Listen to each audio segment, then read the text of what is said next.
늙은이 모파상. 포근한 가을 햇볕이 도랑의 키 큰 너도밤나무 너머로 농장 뜰에 내리쬐었다. 암소리 뜯어먹은 풀밭 아래의 흙은 최근에 내린 빗물에 젖어 있어서 발로 밟으면 푹푹 빠지며 절벅거리는 소리를 냈다. 사과나무들은 흐릿한 초록색의 열매들을 짙은 초록색의 풀밭 위에 뿌려 놓았다. 암송아지 4마리가 줄에 묶여 지나가며 이따금씩 집 쪽을 향해 음매하고 울었다.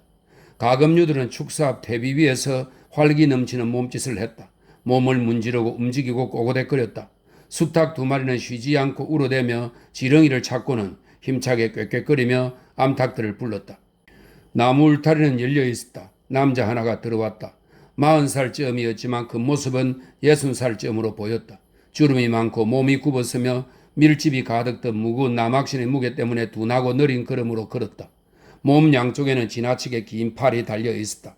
그가 농장으로 다가가자 계집으로 사용되는 작은 통 옆 커다란 배나무에 묶여있는 노란 발바리가 반갑게 꼬리를 흔들며 낑낑대기 시작했다. 남자가 외쳤다. 앉아 피노. 걔가 입을 다물었다. 농부 아낙네 한 명이 집에서 나왔다. 널찍하고 평평한 골격이 허리를 조이는 모직 윗도리에 감추어져 있었다. 회색 치마는 파란 스타킹에 감싸인 정강이 절반까지 내려왔다. 그녀 역시 밀집이 가득 든 남학신을 신고 있었다. 누렇게 되어버린 하얀 두건이 정수리에 달라붙은 머리카락을 덮고 있었고 야위고 못생기고 이가 빠진 갈색 얼굴은 농부들에게서 많이 볼 수 있는 야만적이고 교양 없는 생김새를 보여주었다. 남자가 물었다. 그래 어찌고 계셔? 여자가 대답했다. 신부님이 그러시는데 이제 끝일 거래요?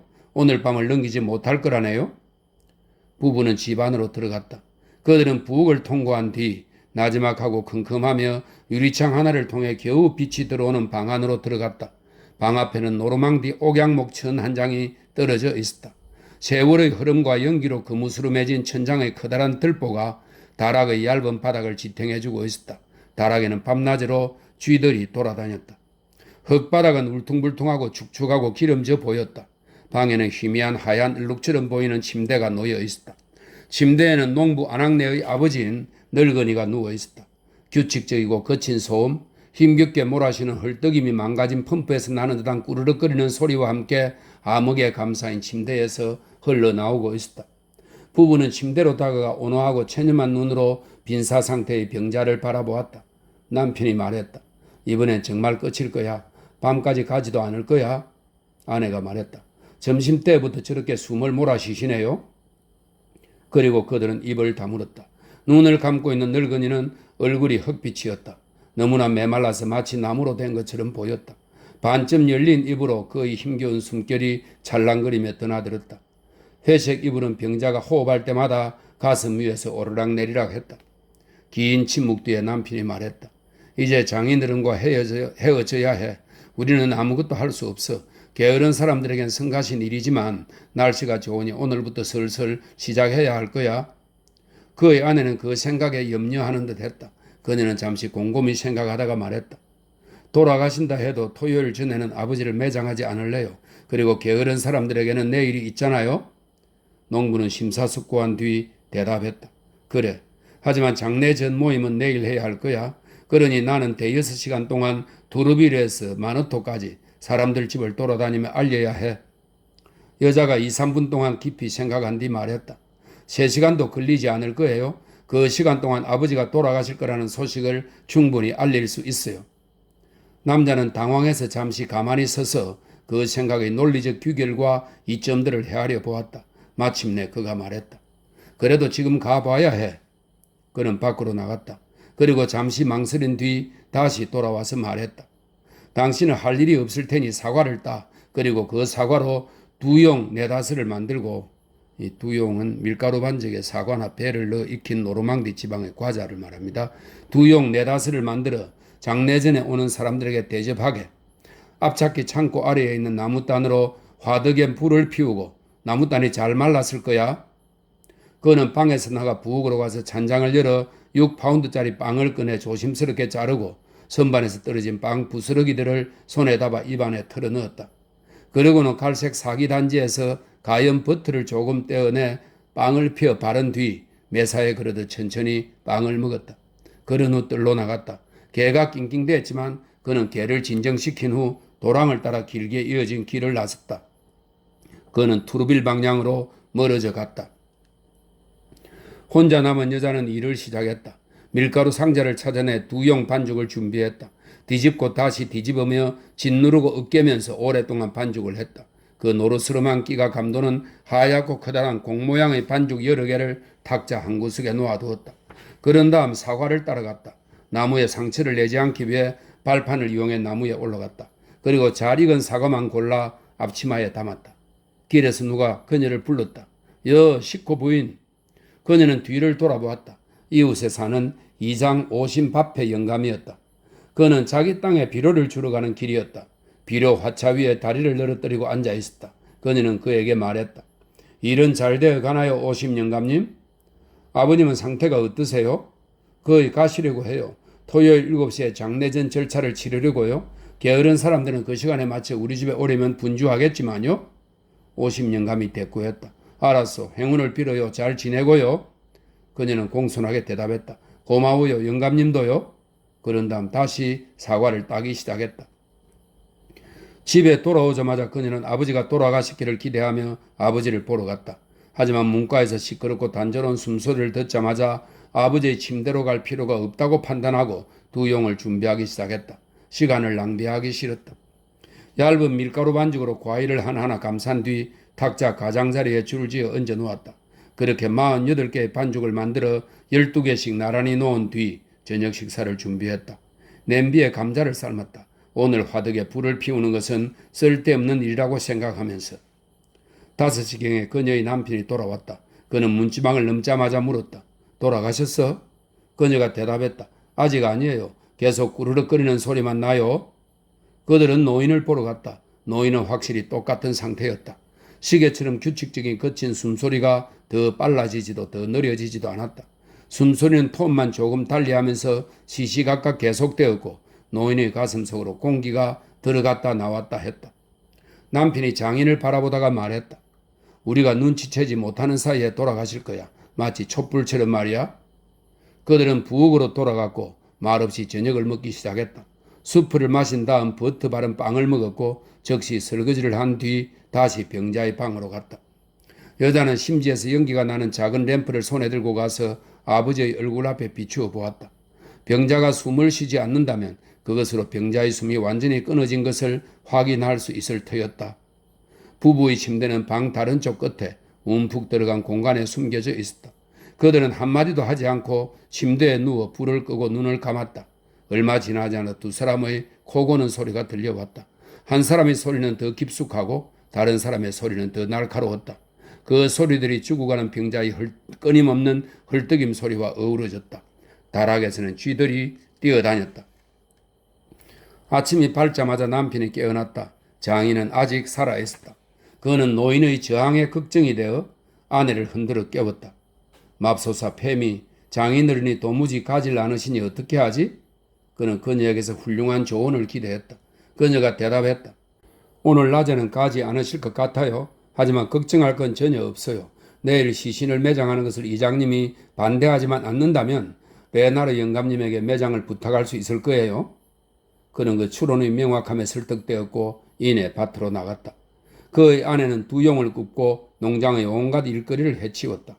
정오에도 노인은 죽지 않았다. 매장을 돕기로 한 일꾼들이 무리지어 와서 시간을 끌면서 아직 세상을 뜨지 않고 있는 병자를 살펴보았다. 그들은 각자 하고 싶은 말을 하고는 다시 밭으로 떠났다. 6시에 일꾼들이 다시 왔을 때도 노인은 아직 숨을 쉬고 있었다.